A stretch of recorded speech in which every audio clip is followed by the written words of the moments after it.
నేనైతే early morning లేచి Balayya బాబుకైతే hi అయితే చెప్పేసుకున్నా. తర్వాత నేను బయటికెళ్ళే పనుంది కాబట్టి మా బాడీ అయితే కొంచెం బిల్డ్ చేసుకుంటున్నాం. ఎందుకంటే అందరిలో భిన్నంగా కనపడాలి కాబట్టి. తర్వాత మాకు మెయిన్ ఇంపార్టెంట్ గ్రూమింగ్. మేమైతే గ్రూమింగ్ అయితే అయిపోయాము. గ్రూమింగ్ అయిపోయి కిందకెళ్ళిపోయేసరికి మా కోసం వ్యాన్ అయితే రెడీగా ఉంది. మేమంతా వ్యాన్‌లోకి అయితే ఎక్కి కూర్చున్నాం. తర్వాత ఫ్రెండ్స్ అందరూ తీసుకొచ్చి బజ్జీలు నా చేతికైతే ఏస్తున్నారు. వీడు చూడండి ఎన్ని బజ్జీలు అయితే తెచ్చుకున్నాడో. పాపం పిల్లోడు ఆకలేసిందేమో. మేమైతే వైజాగ్ రూట్లో చూసుకుంటా హాయిగా అయితే హోటల్ దగ్గరికి అయితే వెళ్ళిపోయాం. దీంట్లో స్టే చేయాలంటే మనలాంటి వాళ్ళు ఆస్తులు అయితే అమ్ముకోవాలి.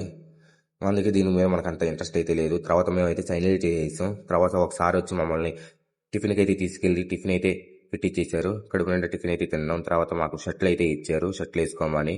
నా షర్ట్ సైజ్ సరిపోలేదని చెప్తే ఈసారి అయితే నాకు షర్ట్ అయితే ఇస్త్రీ చేసి అయితే ఇచ్చారు. అందులోకి ఫ్లాష్ మ్యాన్ అయితే వచ్చాడు. చెప్పాగా ఫ్లాష్ మ్యాన్ అప్పుడే డ్రెస్సులు కూడా మార్చుకొని వచ్చేసాడు వీడు. తర్వాత మేమైతే ఐస్ క్రీమ్ కోసం అయితే వెళ్ళాము. ఈరోజు మనదంతా ఐస్ క్రీము జిలేబీలు పని. మా వర్క్ మొత్తం అయిపోయాక ప్రశాంతంగా అయితే కూర్చొని ఐస్ క్రీమ్లు అయితే తినేసాం. మేము మా ఉల్లిగడ్డకి అయితే ఐస్ క్రీమ్ సరిపోలేదని ఇంకో ఐస్ క్రీమ్ అయితే తెచ్చుకొని తిన్నాడు. తర్వాత నేనైతే థమ్స్అప్ తెలియకుండా తాగేసి అది బాగా డామేజ్ చేసేసరికి మా వర్క్ అంతా అయిపోయాగానే మా చెఫ్ అయితే వచ్చాడు, మా ఫ్రెండ్ ఈడు. తర్వాత హాస్టల్కి అయితే వెళ్ళిపోతున్నాం. దారిలో మా ఫ్రెండ్ గారి బర్త్డే అయితే కేక్ తీసుకుందామని అక్కడ కూడా కొంచెం హడావుడి చేసి ఆడేసుకున్నాం.